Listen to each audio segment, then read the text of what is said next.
and welcome to another Tyler and Eli's Fantasy Football Tips. I am your host, Tyler Boloski, and let me introduce to you tonight our co-host. He never fakes a funk on a nasty dunk. I give you Eli Boloski.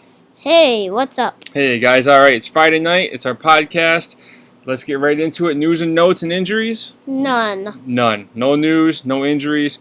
The teams went for break after the OTAs and mini camps, so they're going to get some rest before they start training camp. But no major injuries, no major notes. So let's just jump right into it. Tonight we're going to be talking about the NFC South and the NFC West. And the first team up is the Atlanta Falcons and their quarterback, Matt Ryan. Eli, what do you think about Matt Ryan? Matt Ryan, he's going to he's going to get a lot of numbers this year, throw a lot of touchdowns, and he's going to be really good. I think you could get a better quarterback, a better starting quarterback than him, but he is a great backup, a great bye week / injury filler. Yeah, exactly. I have him as a week number one. If you like him or the Falcons, obviously take him. But he is. If you want to go after him, get him. But like Eli said, you can definitely get someone better, maybe like a Jay Cutler or Jameis Winston that we'll be talking about later. But definitely take Matt Ryan. You can get him anywhere after the 8th round. He is a bye week filler, second quarterback type of guy. As we mentioned, or as we're going to mention right now, I guess, his wide receiver targets, because he's going to be throwing 4,000 yards and probably 25, 30 touchdowns. Yeah. And they're all going to go to Julio Jones, number one wide receiver. What do you think about Julio, Eli? Julio, he's obviously a number one pick. He's about a number 2 or 3 overall pick, but he is a good, he's first round, always. Yeah, He'll always go first round in every draft. Exactly. He's a solid one in Atlanta. He's a solid one on your team. If you don't take him, you better have taken Brown or Beckham before Julio. So he's going to go 3, 4, or 5, depending on the running backs who are taken in that area. But top 5, he's going. If you can't get him, well, you better trade for him. He's going to put up monster numbers this year, 130 catches plus, and probably 1,500 yards plus with, I'm going to throw it out there, 12 to 15 touchdowns. They're just going to throw the ball this year. Mm-hmm. And to help him get all those numbers, they got the other wide receiver, number 2, Mohamed Sanu, coming in from Cincinnati. He was number 3. Now he's getting bumped up to number 2. And with Matt Ryan throwing the ball, I think he's going to put up good numbers this year. Yep. Especially point per receptions because the double team in Jones. So you can get Sanu, I think, as a weak flex, definitely a strong bench. If you can't find a better flex, then I would flex him. Yeah, put him on your bench. Watch him. Yeah, he'll be a bye week filler, and you can easily get him after the 8th, 9th round area. But keep an eye on him. I think when I did my rankings this past week, I have him as a sleeper. So just watch him, put a little star by his name, and watch him throughout the whole season. Moving on to running back Devontae Freeman. Eli, what do you think about Freeman? Freeman, I think he's gonna be really good because they have to run the ball sometime. They're gonna run it to him because they can't run to anyone else except for the other running back. Coleman. I'm looking that up right now. I'm trying to think of his name, but keep going. He's gonna put up Tevin Coleman is the backup. Sorry, I'm gonna cut you off because Tevin Coleman was the number 1 running back last year, but he got hurt, so Freeman stepped in and tore it up. So I guess if you're going to take one, take the other as a handcuff, as a backup. But Freeman is the number 1 running back now. Where would you draft him? I would draft him as not my number 1, not my number 2, maybe a flex. Probably a flex, a backup if you find a better flex running back or a wide receiver or a tight end, obviously. Yep. I think he's a weak number 2 flex, Freeman that is, and I've seen him go anywhere from the 3rd or 5th round when we're doing mock drafts. So take Freeman. If you take Freeman, take Tevin Coleman as a handcuff because one of them is going to get hurt and the other one's going to fill in, and you can get Coleman anywhere past the 7th round. For tight ends for the Falcons, there's really nothing to talk about with that. So we'll just move on to the New Orleans Saints. I think the Saints are going to do great this year. I think they do have a lot of good players. Yeah, they're very, very talented this year. If everyone can stay healthy, I know Drew Brees is getting a little older every year, but I tell you what, Drew Brees is one of the most consistent quarterbacks out there. For the last however many years he's been in the league, he's thrown for at least 4,200 yards every season. And then the last season, the one where they played the Giants, Yep. I think he tied the the game record of touchdowns, which is 7. 7, yeah. And yet he tore it up that game. Yeah. Tons of yards, tons of passes. Yeah, Sean Payton, the head coach, loves to throw the ball in the Saints. And so now that we're talking about Drew Brees, let's go with him. He's a solid number 1 quarterback. When I do mock drafts, I always somehow end up with him, and I would take him. I had no problem taking him, and you can get him in the 6th to 8th round. I take Eli Manning over Drew Brees, but Drew Brees is a strong quarterback. He's a really good quarterback, and he has tons of good targets. And speaking of good targets, Well, actually, before you do that, you said Eli over Drew Brees. Is that because you like Beckham over the other targets? Because Drew Brees is pretty good compared to yes, Eli Manning. I like Beckham and the Giants targets over the Saints targets. But the Saints targets are pretty good, and who are they? They are Brandon Cooks, I think. Yeah, Brandon Cooks is the number 1 receiver there in New Orleans. For me, he's a very weak number 1, a solid 2 wide receiver. Yeah. I've seen him go in the 2nd to 4th round. That's not a bad spot for him. And then their other receiver, Willie Snead. Willie Snead was a sleeper last year. He came out of nowhere. We picked him up in the second half of the year. He did really good for us. Oh well, he did do. There was one game he didn't do great when we started him, but like you said, he was a sleeper last year. Now this year he's probably a flex bench type of player. Flex bench. Yeah, I agree with that. bye week filler, and you can get him anywhere after the 7th round. I think if you go any higher than that, you're going to be reaching, and you could get someone better than that. You could definitely get someone better. Probably, who would you rather take, Mohamed Sanu or Willie Snead? I would probably. That's hard. That is a tough question. But Willie Snead, he has Drew Brees, which I rank him over Matt Ryan, and Mohamed Sanu, he's a former number 3, and Willie Snead, he was always he was a number 3 last year, but he was a 2-3 last year based on injuries, and he's on the same team. Sanu, he moved from Cincinnati to Atlanta. Exactly, and I agree with that. Drew Brees is the better quarterback, so Snead would have the advantage. But if you can get them both, great steals. Moving on to running back Mark Ingram. Oh wait, hold on. Yeah, sure.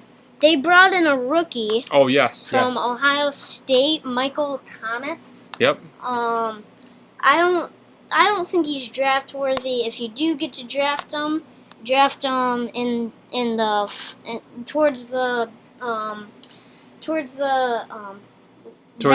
yeah. Towards the end. And being the rookie, he does have the potential to break out, but he probably won't see a whole lot of playing time, maybe some garbage time when they're blowing out teams. But running back Mark Ingram, a solid number 1 running back for them. Solid number 2, in my opinion. Yeah, I agree. He's a weak number 1, a solid number 2, and you can get him anywhere from the 3rd to 5th rounds, I think. If I did draft him, I would draft him 5 to 7 5 rounds. to 7, if he falls that far. I don't think he's going to fall that far, but that's where you would draft him. Because if he's there, you might as well take him in the 5th round. Tight end Kobe Fleener. I love Kobe Fleener this year. I think coming from the Colts last year, and he was better. I think he was better off in Indianapolis because he had Andrew Luck throwing to him, and I rank Andrew Luck over Drew Brees barely, but okay. I still rank him over, and I think he was better off in Indianapolis. But yeah, at the same time though, he was splitting time with Dwayne Allen. So he was. Yeah, so now he's the number 1. Was. Yeah, he does have the new quarterback, but a tight end quarterback, they're always going to hook up. So I like Kobe Fleener as a solid number 1 tight end this year. And if you can get him in the 7th and 9th round, that's a great pickup right there. I think he's a weak number 1, a solid number 2 or flex. Yep. And then I could see him going. I could see him going in the middle. Well, about 8 to 10. 8 to 10. Mhm. Depends on when you want to draft your tight ends. Some people Yeah. wait for tight ends. Some people want to draft them early, get them done and over with. Just your preference. So probably we're gonna say 7th to 9th round. Yeah. Pick him up. I like Fellini this year. I think he's gonna put up probably 70 catches, 800 yards, and maybe 7 touchdowns. I think that's a good prediction. Those are good numbers for a tight end with such a pass-happy offense. Who do we have up next, Eli? What team do we have We have next? the Carolina Panthers. Yeah, the second defending NFC losers champs. of the Yeah, Super Bowl. yeah, the defending NFC champs. Yeah, they did lose the Super Bowl because of the number 1 quarterback, Cam Newton. He didn't show up last year in the Super Bowl, but that's last year. We're going to this year. Cam Newton, I have him ranked as a number 1 quarterback so far in my rankings. Yeah. I mean, who wouldn't rank him number 1? yeah, well, people like Aaron Rodgers a little bit, and I'm starting to get persuaded that way. But for now, because Newton can do it on the floor, on the ground, he runs like crazy. yeah, he's a good running quarterback. He's a top 5 quarterback, probably top 15 running back. Yeah, right. I mean, he has great running numbers. If you pick him up alone for a running back, you're going to score a ton of points. So obviously, take Cam Newton. Now, here's the tricky part. If you like him, I've seen him go in the 1st round, and I've seen him go in the 4th round. A lot of people will say, well, wait until 6th, 7th round to get your quarterback. But he's going to go before the 5th round. He's going to go probably 3rd to 5th round. 3rd to 5th is probably a good place if you want to reach for your quarterback. So I did that one. I did a mock draft once. It was, I think, the 4th or 5th round, 4th to 6th round, and there wasn't many good guys, and I had a turnaround pick, so I could get one of the other guys. I couldn't get Cam Newton, though, so I drafted Cam Newton. On the turnaround pick, I got someone else. Okay. So who's he going to throw it to this year? Calvin Benjamin's coming back from an ACL injury. He's the number 1 target for wide receivers this year in Carolina. I think he's a weak number 2, solid flex. And if you want to get him between the 3rd and 5th round, I think it's a good spot to draft him at. Mhm. And then he's a solid number 1. He's a very good number 2. You'd want him as your number 1 wide receiver. If you're choosing that and That's true. Cooks. That's true. I guess if you went running back, and he was still there, he'd probably be a good number 1 because you gambled and went running back with your first 2 picks. Okay, so wide receiver Ted Ginn Jr. I had him at first drafting him, but I wouldn't really draft him. The only reason I would draft him is if you get points for kick return and punt returns.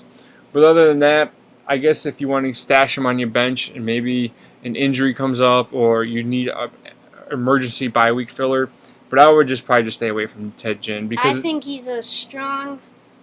He's an okay number 2, a strong flex. okay. I think he'll go in the middle of the draft, so like 7 to 9.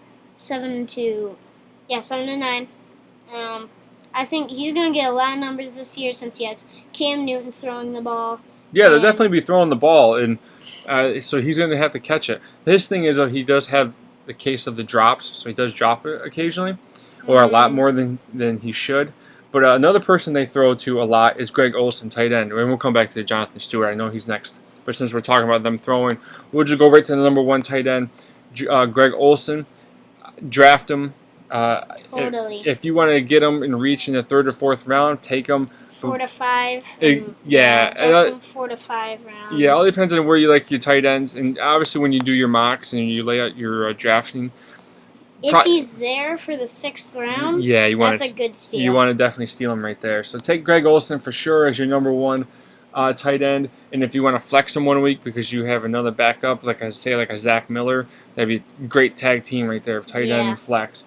Now going back to running back Jonathan Stewart, he's now the number 1 running back again after coming off of last year's because they got rid of D'Angelo Williams. Yeah. So Jonathan Stewart, I think he's a solid number 2. I want to have him as your number 1. No, I've done mock drafts where I drafted him number 2. Yeah, the only way I guess he'd be a number 1 is if his first 3 picks are wide receivers or 2 wide receivers and say a quarterback. But if he's your only option as a number 1, I guess. But keep him as a number 2 running back, and you can get him anywhere from 5 to 7. Yeah. You could get him anywhere from 4 to 6, maybe. 4 to 6, yeah. 4 to 5 actually. 4 to 5. 6 is a good steal. Yeah. The Tampa Bay Buccaneers is next up on our list with the quarterback Jameis Winston. I have him as a week number 1. I know he's a big cannon. They're going to throw. This is his second year. But you may get someone better. For example, I can't think of an example right now. Maybe Ryan Tannehill is a little bit better than Winston. Definitely Carson Palmer. I would take Palmer over Winston, but you can draft him anywhere after the 7th round. I would maybe even wait until after the 9th round because that would be a reach for Winston. You could probably get a better position player than a quarterback in the 7th. I think he's going to blow up this year. Know why? Because he has Mike Evans to throw the ball to. And Vincent Jackson. Jackson. I know you don't like him. I know you don't like him, and we'll get to him after we talk about Mike Evans. So take Winston if you like him. Wide receiver Mike Evans. He's a number 1 receiver there now. Strong number 1. A strong number 1. Mm-hmm. Oh, I was going to say a weak number 1, strong number 2. Well, actually, he's a solid number 1. A strong number 2, not strong flex. Sure. And so I guess if you're that high on him, you could take him in the 2nd to 3rd round. I personally would probably wait to 3rd to 4th round. All right, so the wide receiver we're going to disagree upon is Vince Jackson. He's been there forever. I have him as a very weak number 2, an okay flex.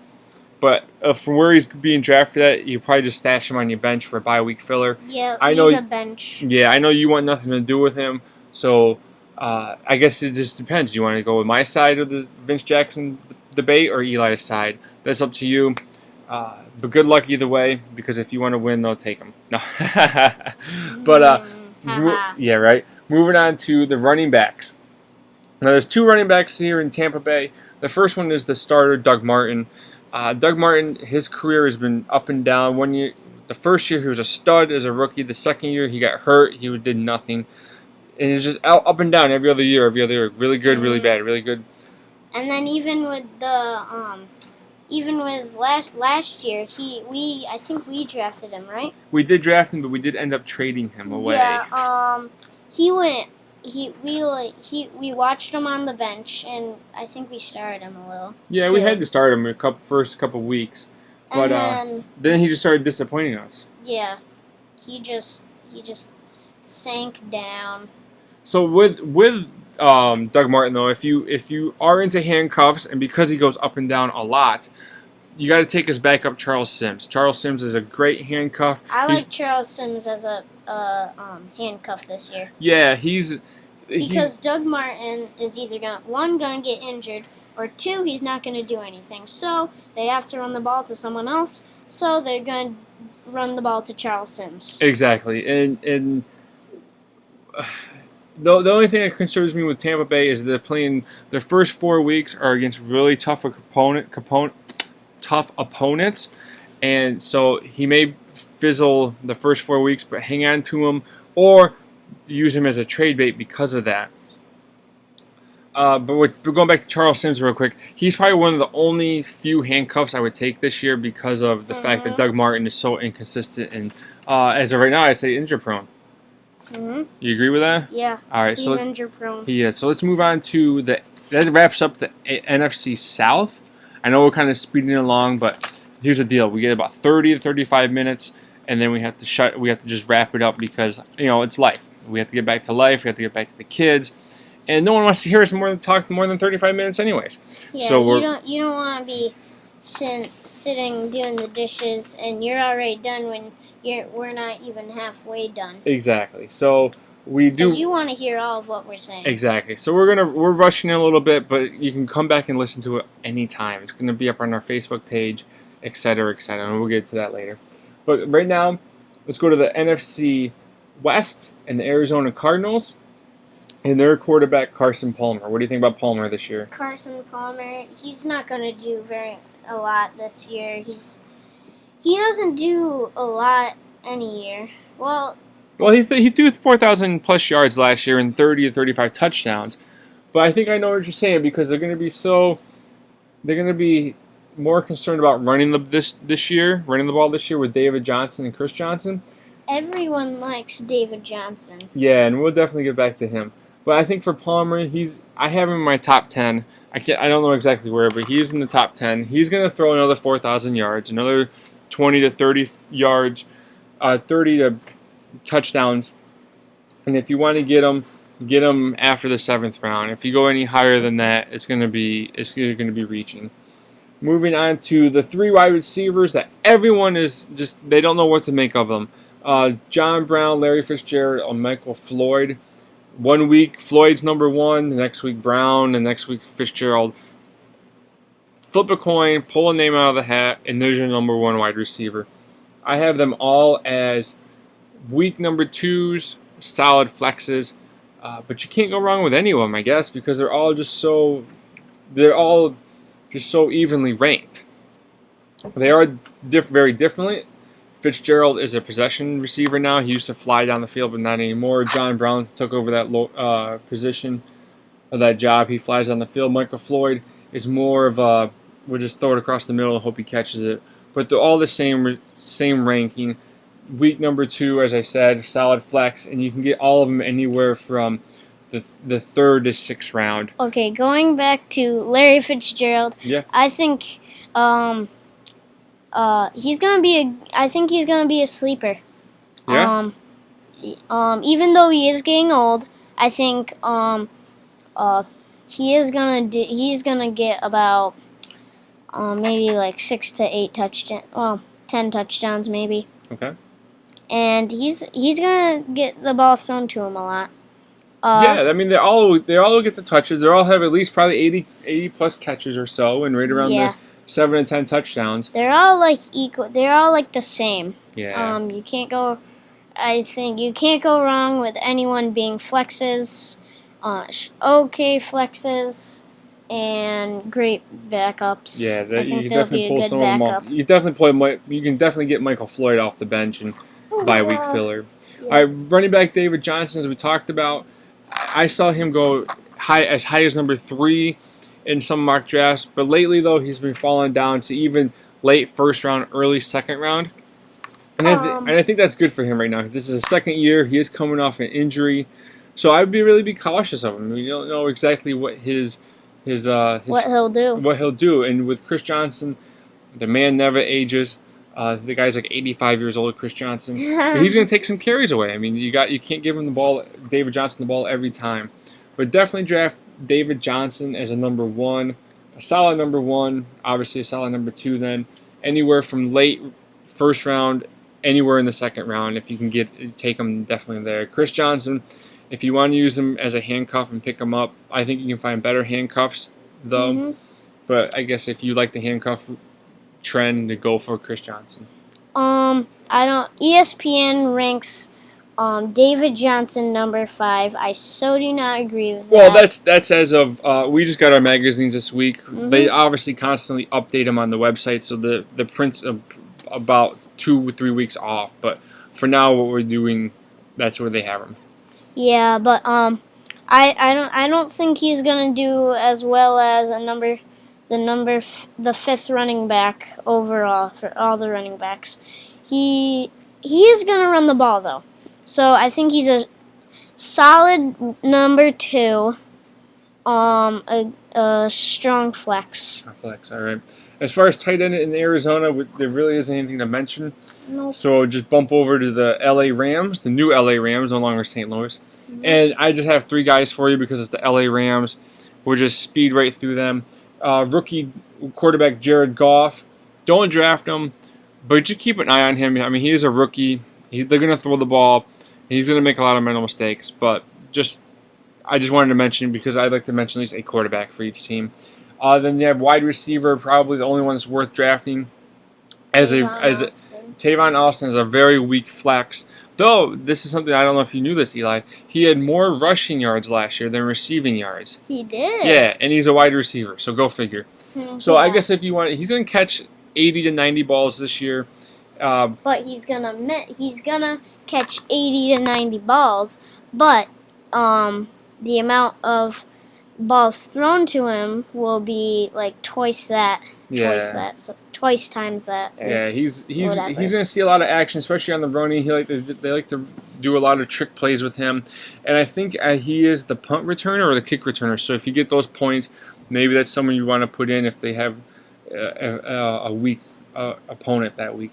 And finally, and then we're advancing to probably the number 1 running back, Todd Gurley. Todd Gurley. I love Todd Gurley. We took him last year in our draft. I think he was a big sleeper because he was a rookie last year. He won the rookie, the MVP for the rookie.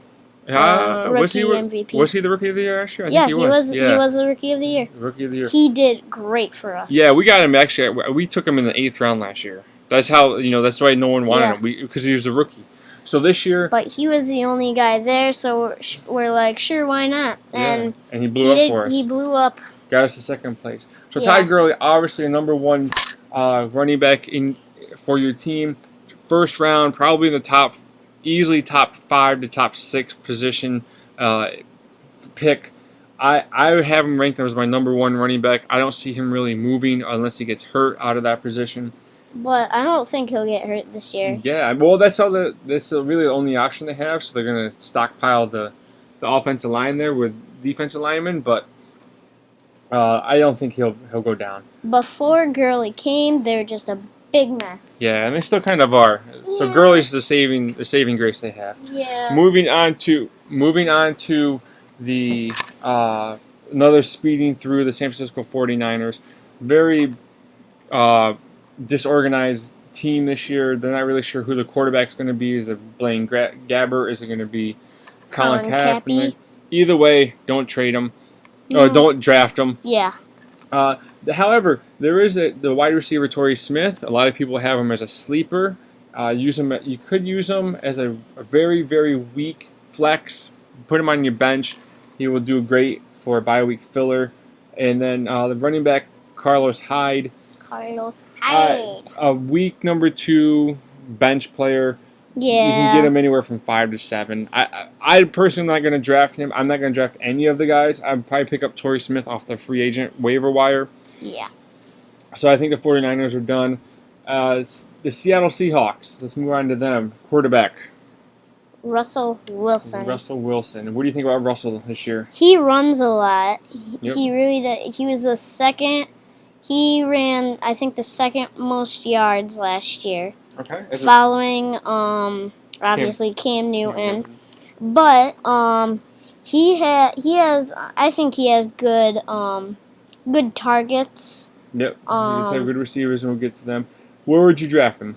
I would draft him as my number 1 in the middle of the draft, so like 7 to 9. 7 9. Same exact thing. Russell's going to do great this year. The targets that we talked about: wide receiver Doug Baldwin. The second part of the year, he blew up. Yeah. But if you look at his stats on ESPN, that was the only year he did it. That was the only half year, actually, he did anything. But, listen to this. I still like him. He still likes him because of the potential he's going to bring, right? Mm-hmm. Yeah, I don't like him. He's the number 1. Yeah, I don't like him. I don't like him because the first 4 to 5 years that he was in the league, he didn't do anything. And then the second half of the year, he blew it up. I don't think he's going to do that again this year. However, he's not.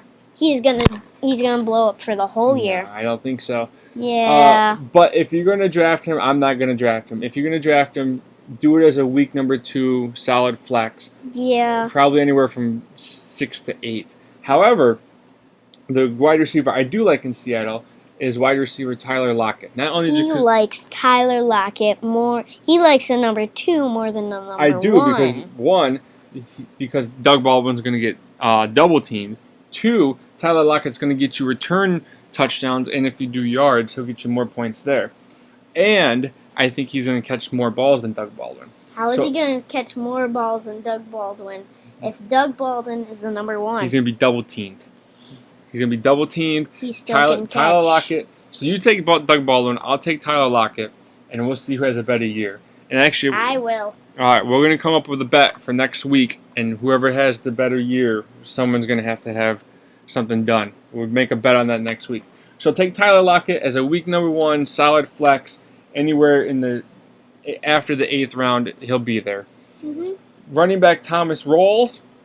Everyone loved him at the end of the year because he came in, he blew it up for Marshawn Lynch, who got hurt. Marshawn Lynch retired, I think. He did retire. However, Thomas is starting to take a back seat to some of these rookie running backs that have not really draft worthy.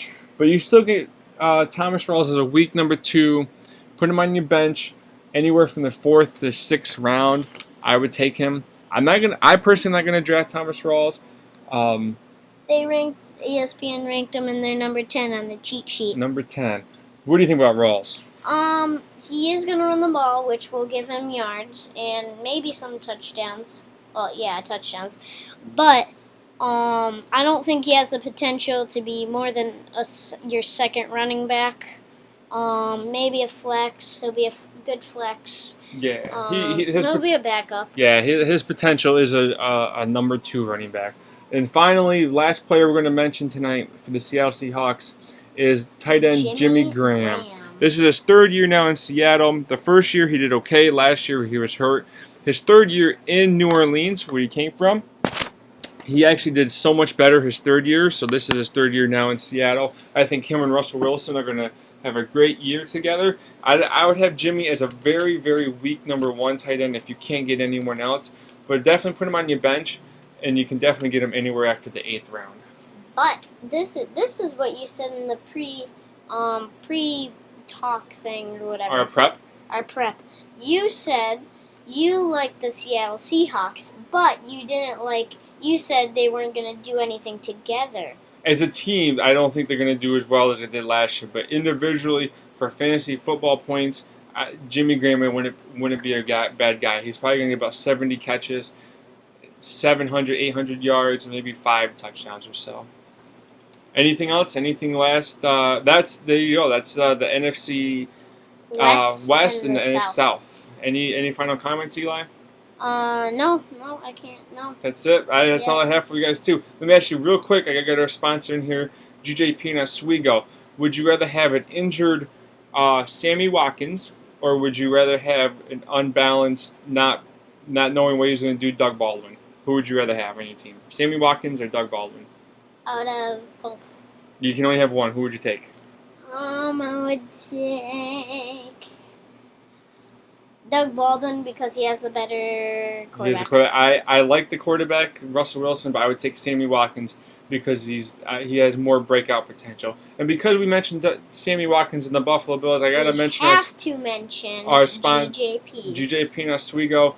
Check out Larry and the crew over in the JCPenney Plaza. They have the best wings. We actually just had pizza and wings last night. It's the best. It was great. And so check them out. They have pizza wings. It's graduation season now for high school. So have Larry and the guys cater your graduation party. They do lasagna. They do chicken parm. They do chicken riggies. Everything Italian. Anything Italian, he'll make it up for you. He'll come to your house. He'll serve you guys. He loves to do that. So check out Larry you can call him up at 207-1000. You can check him out on Facebook at GJP Oswego. And you can email him at gjposwego@gmail.com. As for us in the Tyler and Eli Fantasy Football Tips podcast, you can catch us on Facebook at Tyler and Eli Fantasy Football Tips. And then our email is tylerandelifftips@gmail.com. And you can hit us up on Twitter at Tyler Belosky. Until next week we're going to be doing a live mock draft, so be ready for that. We're going to break it down for you, see how we do our drafts. Until next week, I'm Tyler Belosky. This is Eli Belosky. See ya! Bye!